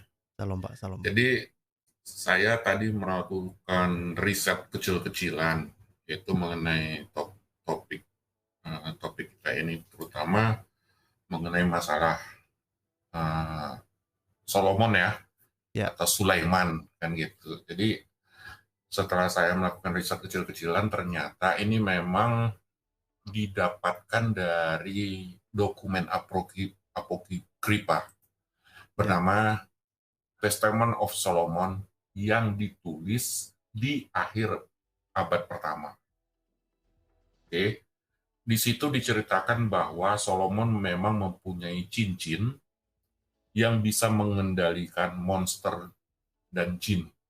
Seperti itu. Nah, sumber-sumber cerita ini juga dikumpul dari sumber lain juga. Tapi dijadikan jadi satu kanonik yang bernama Testament of Solomon. Sumber-sumber lainnya juga banyak gitu. Jadi Testament of Solomon ini itu sumbernya dari paling banyak itu dari, pernah dengar dokumen Kabbalah Pak? Belum Pak, belum. Mungkin Bapak bisa mistiknya Judaisme. Jadi di agama Judaisme itu ada mengenai mempelajari masalah mistik, sihir. Nah, udah dapat benang merahnya kan Pak? Ini semuanya tentang sihir, mistik, jin, setan dan segala macam. Jadi di sebelum pra-Islam, orang Arab itu sangat menyukai kisah-kisah seperti ini. Makanya itu berkaitan dengan topik 3 hari ini mengenai masalah puisi ya Pak ya, puisi yang masuk ke Al-Quran. Nah itu jadi memang sepertinya terhubung gitu. Orang Arab di masa lalu sebelum Islam itu sangat menguasai kisah-kisah dongeng dan juga puisi. Jadi sebetulnya kalau dipikir-pikir orang Arab Islam dulu itu orang sastrawan gitu. Jadi bahasanya bagus gitu. Tetapi sifat kesukuannya itu sangat tinggi sehingga mengakibatkan perselisihan di antara mereka itu cukup tinggi. Oke, jadi kalau saya lihat eh, di masa pra-Islam itu, di manakah cerita ini bisa didapat secara kalau kita lihat di masa lalu, di masa abad ke pertama sampai dengan abad ke-6 sampai abad ke-9 itu kisah-kisah itu paling mungkin didapatkan dari daerah Kanaan, yaitu kemungkinan besar dari daerah Israel sekarang, kemudian Syria, kemudian seputaran Jordania, yang bisa kita namakan dengan daerah Petra. Di masa abad pertama sampai abad ke-6 itu sebetulnya tidak ada komunitas yang cukup besar di daerah Mekah dan Madinah. Dan sebetulnya kalau kita lihat sejarah juga, di abad pertama sampai abad ke-6 itu belum ada yang namanya Mekah, berkaitan dengan dokumen yang sudah ditulis oleh Dan Gibson mengenai masalah penelitian asal mula dari Islam, kan gitu. Jadi ini bisa didapatkan dari seputaran Syria, Lebanon, dan daerah tanah Kanaan atau Israel sekarang, daerah Palestina dan Israel. Kira-kira itu dulu dari saya. Terima kasih. Ya, terima kasih informasinya, Pak. Jadi semakin membuka wawasan kita ya, bahwa memang ini sudah berkembang jauh sebelum Islam ada. Jadi kalau ini dianggap sebagai wahyu Allah SWT, justru sangat dipertanyakan ya. Dan menariknya adalah itu hanya sekedar dongeng saja gitu. Salam Pak Asianus Simorangkir, apa kabar Pak? Salam Pak, salam. Terima kasih Ya. Tuhan, puji Tuhan. Nah, untuk Bapak. Ya. Jadi Gimana ini, Pak? kalau analisa saya bahwa Islam itu selalu menganut paham Helenisme. Sesuai dengan dewa-dewa yang dimiliki orang Yahudi atau zaman waktu masa Zeus atau apa namanya itu Hercules lah katanya ceritanya. Mereka selalu condong ke sana semua. Bahkan sampai dan dewa-dewanya pun ada dewa kesuburan, ada dewa matahari, ada dewa hujan, ada dewa udara dan macam-macam. Arah ke sana semua, menganut paham-paham yang dianut oleh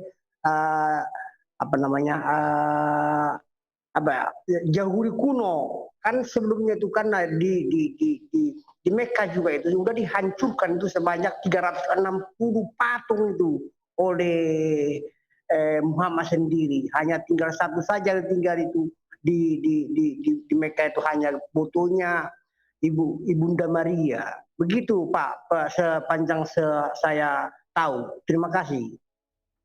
Baik, terima kasih Pak Simorangkir. Ya. Salam Pak, aku percaya. Apa kabar Pak?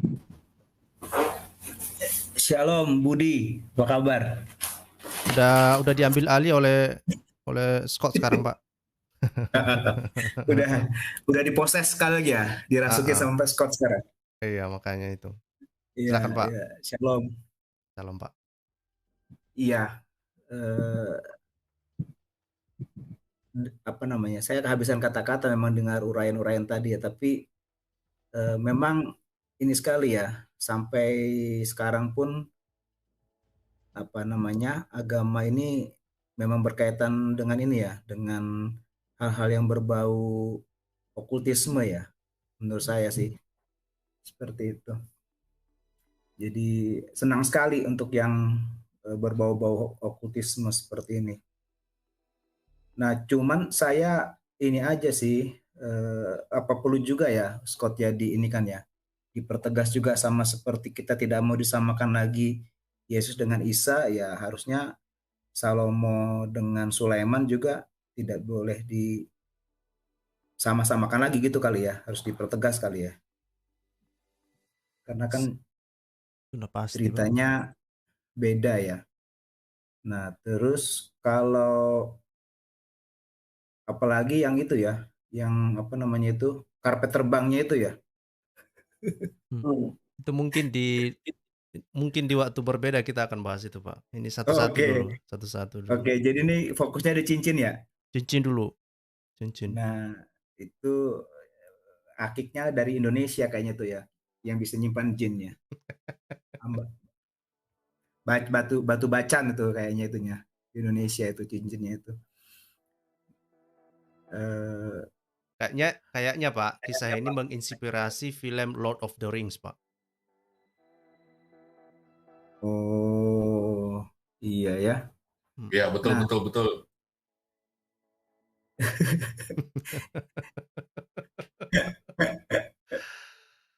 Nah, kalau masalah ini, masalah apa namanya,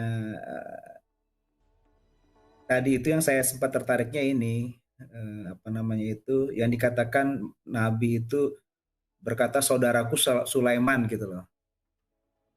Nah, jadi dari mana juntrungannya itu dia tiba-tiba bersaudara dengan keturunan Ishak ya? Ya kan? Kok dia ngaku-ngaku bersaudara gitu kan? Seperti itu. Ini Sulaiman yang mana ini? Tapi aku teringat doa saudaraku Sulaiman katanya. Nah, doanya ini pun ada di suhuf yang mana, karena mereka taunya suhuf ya. Di suhuf yang mana doa ini adanya gitu. Ya kan? Karena setahu saya doanya Salomo itu kan minta hikmat ya. Bukan tentang menguasai jin-jin gitu ya. Tapi minta hikmat agar bisa memerintah bangsa yang besar, bangsa Israel, 12 suku Israel gitu ya. Nah, ini kok tiba-tiba jadi saudara ya?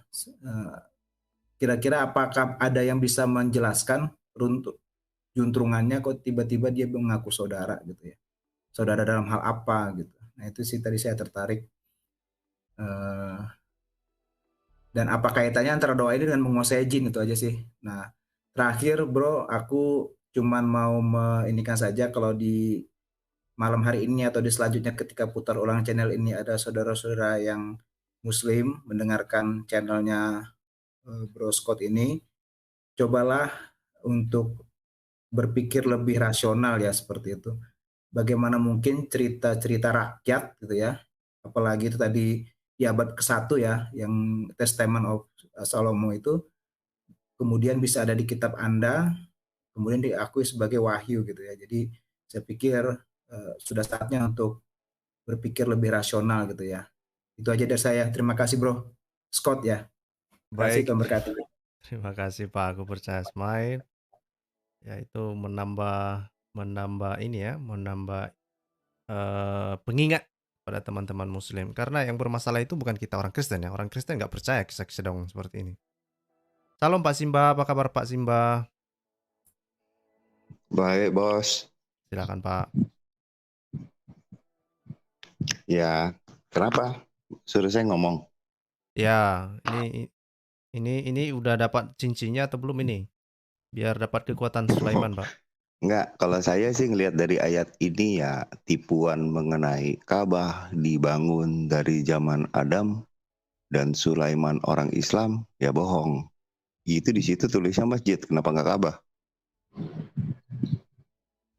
Itu. Cuman kalau dibilang masjid juga, masjid siapa yang kenal? Ini kalau nggak salah hadis ya, bukan Quran ya. Oh iya, Al-Bukhari itu kan. Ya. Nah iya, Quran nggak kenal Ka'bah sama masjid gitu. Jadi ya kebohongan semua sih. Kalau mengenai cincin ya, kalau Sulaiman bisa dapat cincin bisa lawan jin. Kalau lu masih ngikutin yang Muhammad ya lu yang salah lah. Lu udah tahu lah maksudnya yang bego yang siapa kan gitu. Tanyanya harusnya yang bisa ngatur jin ya. Dan tanpa kesurupan pula. Gitu, harusnya diikutin, harusnya minta Allah kitab Sulaiman apaan gitu. Harusnya sih. Tapi penafsir di Kementerian Agama Republik Indonesia udah profesor doktor loh, Pak. Iya, profesor dokter juga bisa nipu, dokter juga banyak malpraktek kan. Itu kalau logika mau penafsir gimana pun mereka ujung-ujungnya jualan buku. Kalau nggak jualan buku mereka mana dapat duit. Gitu. Ini kan logika-logika berpikir ya.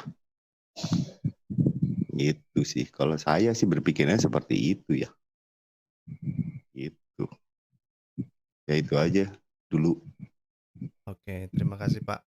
Ada mau disampaikan lagi Pak? Ini sudah tengah malam juga. Nah, Kalau Ya. mau disampaikan lagi, ya selamat berpikir Indonesia. Gitu. Cuman itu doang aja. Soalnya kalau apa ya maksudnya kalau anti Yahudi bule dan apa gondrong, ya balik ke agama lokal aja gitu. Agama lokal udah sakti lah gitu. Jadi nggak perlu dari Arab punya gitu. Dari Arab punya ya kita lihat agama lokal yang dari Buddha segala macam nggak ada kesurupan massal kan. Gitu. Itu udah logika-logika. Ya gitu aja sih berpikirnya. Jadi orang Indonesia udah ngerti gimana cara lawan setan gitu. Ya itu aja sih. baik Pak. Terima kasih Pak. Kita mulai dari Pak Wiwin ya. Silakan Pak Wiwin. Ya, mungkin sekalian closing statement, Bro Scott. Jadi ya saya sebenarnya berharap ya cerita terkait dongeng-dongeng yang kemudian muncul di dalam Quran ini bisa disajikan seperti halnya ketika ada ada tulisan-tulisan ya yang memunculkan syair-syair kemarin, Bro Scott, seperti yang ditampilkan oleh Bu Sofiatul gitu. Jadi ada komparasi yang jelas gitu, yang nyata gitu ya, antara syair atau bait mana yang diambil yang kemudian muncul di Quran gitu ya.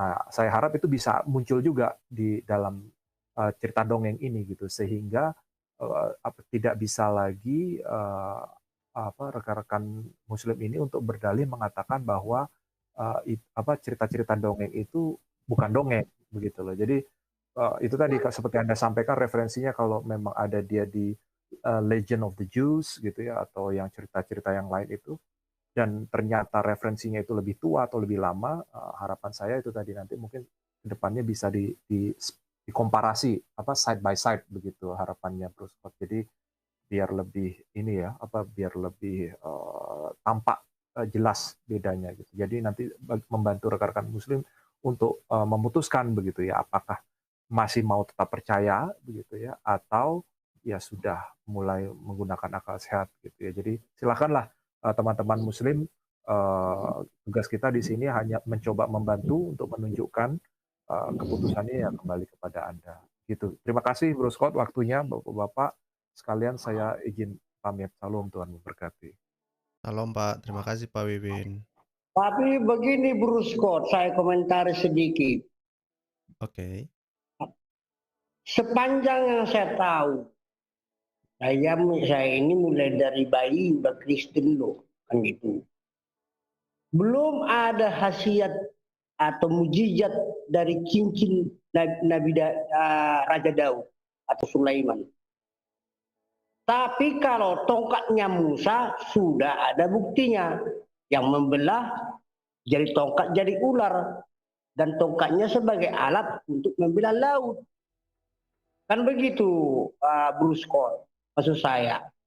Kalau cincinnya Nabi Daud atau Sulaiman belum ada khasiatnya. Ini baru saya dengar ini cerita. Begitu, Bro Scott. Bagaimana pendapat? Ya, itu yang diimani oleh teman-teman Muslim, Pak, yang asalnya dari dongeng. Kita mau bilang apa, Pak? Mereka percaya demikian. Bahwa itu punya cincin, punya khasiat, punya keajaiban, bisa mengendalikan angin, bisa mengendalikan jin, bisa mengendalikan setan. Gitu, Pak. Dan yang satu lagi yang lebih aneh, yang mengatakan rumput pun katanya berkata asal Sulaiman lagi lewat, Assalamualaikum, itu kata rumput. Burung pun menyapa Nabi Sulaiman, Assalamualaikum. Bahkan batu pun menyapa Nabi Sulaiman, mengucapkan Assalamualaikum. Padahal itu karena bahasanya tidak mereka mengerti sesuai yang dijelaskan oleh Bambang Nursena, kan begitu, Bro Scott. Ya, memang semua komplikasi lah Pak. Makanya memang tugas kita ini ya menyampaikan pelan-pelan, kita ulang-ulang. Saya yakin begini bahwa mungkin dari 100 orang muslim ini yang mendengarkan, mungkin 1 orang atau 2 orang yang benar-benar memang memikirkan kembali apa yang kita sampaikan ini. Yang penting kita sampaikan dengan baik dan mereka akan pertimbangkan ketika mereka mau tidur, mau apa Siap. di waktu-waktu mereka. Jadi kita sampaikan saja dengan baik-baik dengan mereka bahwa ini hal-hal yang kita temukan, ini hal-hal yang kita temukan di dalam literatur kalian dikatakan ini wahyu, tapi ternyata ini rupanya hanyalah rangkaian dongeng-dongeng yang sudah ada. Siap. Ya. Masih ada lagi Pak? Terima kasih. Udah siap, udah cukup sampai segitu dulu. Bruce Scott. Bruce Scott juga sering ekspos itu apa siaran ulangnya Christian Prince dan saya selalu ikuti itu. Baik, terima kasih Pak Asianus Morangkir. Yuk. Ya, ada mau disampaikan penutup Pak Batak Analyzer? Silakan Pak. Oke, terima kasih Amang Scott. Jadi saya sayang ya Pak Kasih Setia udah pergi ya. Iya. Saya mau nanya tadi. Kerak kita, kerak. Sebentar lagi kita kerak, ketemu dirak kita. Oh iya, gitu ya. Jadi tadi kan Pak Kasih Setia mengatakan seperti ini. Umat Islam itu tingkat kepercayaannya sangat tinggi sehingga mereka tidak peduli dengan apapun yang kita nyatakan gitu. Jadi kalau mereka percaya batu, ya percaya aja gitu. Seperti itu ya tadi ya, Amang Scott yang dibilang Pak Kasih Setia. Iya Pak. Pertanyaan saya, Pak Kasih Setia kan Muslim dulunya. Iya. Nah, kenapa dia bisa keluar? Kan gitu. Kan Bapak itu sendiri bilang bahwa umat Islam itu percaya gitu aja, dia nggak peduli apapun, pokoknya percaya di batu ini ada jin, di batu ini ada jin baik, jin Islam, jin bukan Islam itu, ya percaya aja. Tapi kenapa Bapak Kasih Setia bisa keluar dari perangkap kepercayaan itu yang mau saya tanya. Berikutnya dengan Pak apa tadi yang nanya itu, kenapa Muhammad itu bisa ngomong sama Sulaiman gitu? Pak apa tadi itu? Dia menyebut Sulaiman saudaranya Pak. Muhammad menyatakan bahwa Sulaiman itu saudaranya kan gitu, dan seolah-olah kenal gitu. Jadi jawaban saya adalah bahwa kembali kita ke sosok seseorang yang bernama Theophanes. Mungkin Pak Scott ingat, Amang Scott ingat itu Theophanes. Ya. Ya, Theophanes menyatakan bahwa Nabi seberang adalah seorang berpenyakit epilepsi. Jadi cenderung bahwa Nabi tersebut membayangkan hal-hal yang aneh gitu.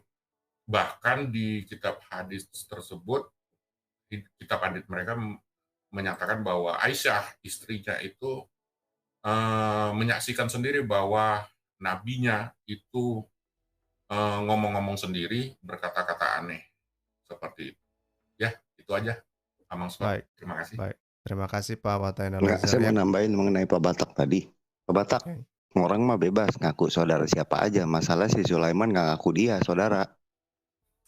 Gitu.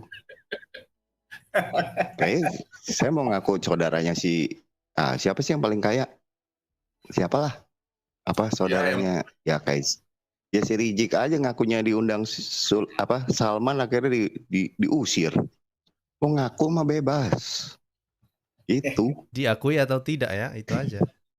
Iya, yang diakuin saudara, ngakuin dia nggak masalahnya kan, itu yang jadi masalah. Itu kalau kita berpikir yang logika ya.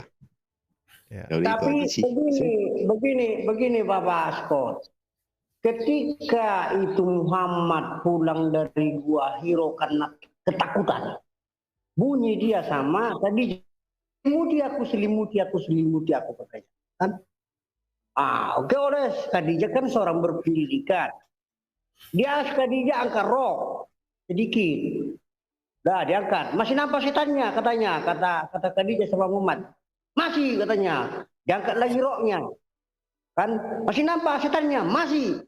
Baru telanjang Khadijah. Masih nampak roknya, setannya enggak nampak lagi katanya Muhammad. Kan gitu ceritanya. Ya, itu kisah yang mereka percaya, mau bilang apa kita, Pak? Sama Bahwa kalau kita bilang kan, berarti otaknya kan otak seks. Kan gitu loh Pak Scott.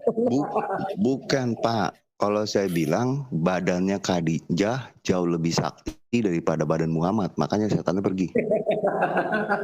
Iya ya, itu karena mula-mula ketutup badannya semua. Selimuti aku katanya. Oleh Khadijah sadar, Khadijah kan diangkat rohnya separuh sampai lutut. Masih nampak setannya. Masih katanya.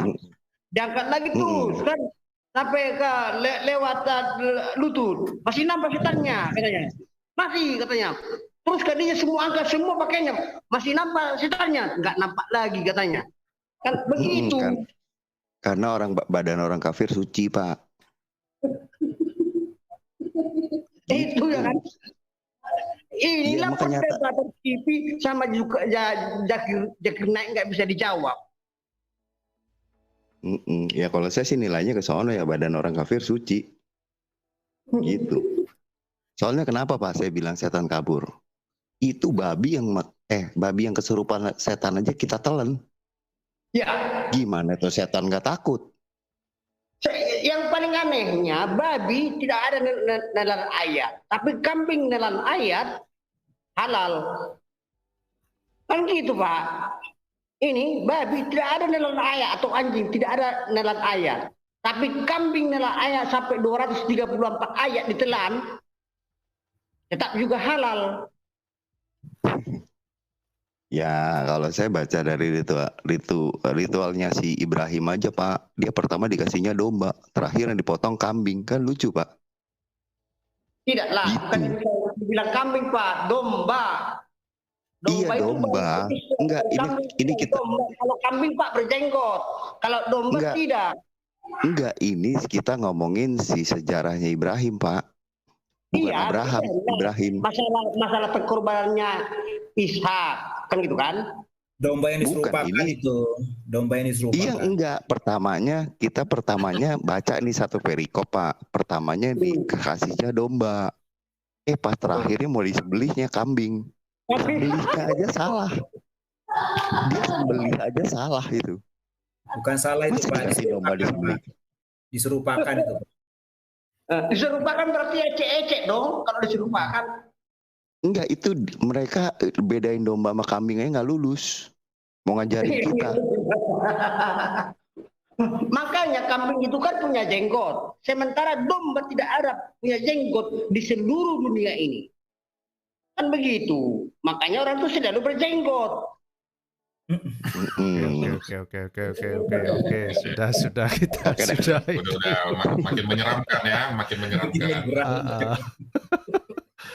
Ya, tapi apa tadi yang disampaikan oleh Pak Bata Analyzer itu mengenai Theophanes ya. Theophanes Confessor itu kalau nggak salah itu di abad ke-7 itu ada dia punya catatan yang menjelaskan memang tentang keadaan Muhammad itu yang mengalami penyakit epilepsi. Jadi teman-teman muslim yang mendengarkan itu tadi jangan marah dulu ya. Itu bahkan Menachem Ali juga sudah membaca buku itu sendiri kok dan dia sudah mengetahui itu. Oke, terima kasih Bapak-bapak. Masih ada lagi yang belum menyampaikan closing? Ada mau disampaikan lagi atau gimana? Udah kenyang gue. Gak apa-apa. Oke. Next time. Takut semakin liar nanti kita bicaranya. Makasih bro. Berkati. Oke, terima kasih bapak-bapak yang sudah mampir, juga teman-teman yang ada di live chat. Sekali lagi ini sebetulnya paling penting itu kepada muslim ya, bahwa bagaimana sebuah kisah dongeng yang sudah berkembang lalu dianggap sebagai wahyu silakan berpikir ulang ya. Kita sebagai orang Kristen berulang-ulang untuk membuka informasi-informasi seperti ini. Terima kasih sekali lagi dan selalu ingat pesan saya, pesan kita bersama bahwa Yesus adalah Tuhan. Yesus adalah Tuhan, Tuhan kita Allah Tritunggal, yang lain itu niru-niru. Salam semuanya, sampai jumpa. Terima kasih Pak. Shalom, shalom. Oke.